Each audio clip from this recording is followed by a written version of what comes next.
Big Besties, I wanted to do a reading update on some of the arcs I'm reading currently, which are all fantasy romance.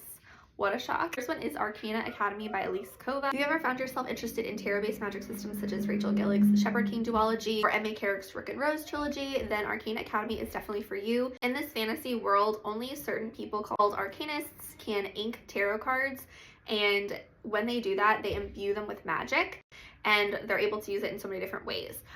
There is also an academy, as the title suggests, that is run by the second in line prince in the kingdom. The story starts off with our main character in prison for illegally inking tarot because it's only supposed to be done by graduates of the academy.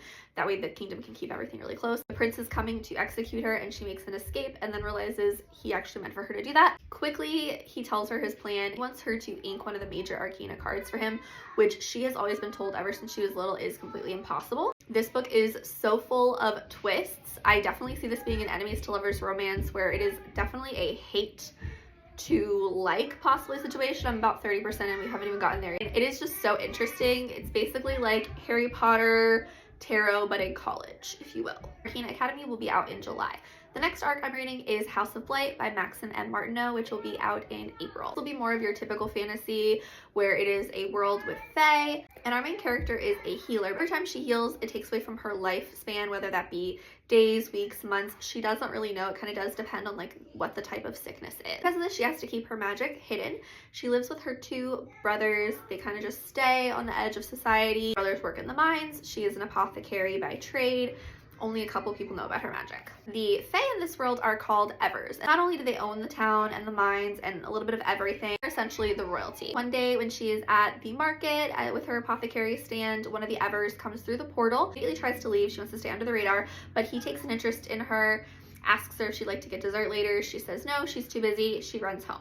And when her brothers come home from the mines for the evening and they are winding down, they quickly realize that they have been stricken with this blight, hence the title, and it is a sickness that takes you very quickly. There is no known cure. Not even her healing magic can help them. So she's stricken. This is the only family she has left, and just as she's trying to figure out what to do, the prince busts through her door and says, I knew there was something about you. And he basically makes a bargain with her that she can't refuse for her to go be a healer for his household, and he puts her brothers in stasis. Basically, his plan is for them to figure out a cure for the blight together, even though it's been impossible thus far. Well, this Ever is very friendly and over the top. He has a brother who is very mysterious and broody. I can't explain it, but there are definitely like Jane Eyre, Wuthering Heights vibes to this fantasy. Either way, I'm eating both of these up. I'm so excited to be arc reading them. Are either of these books on your radar, and what are you reading right now?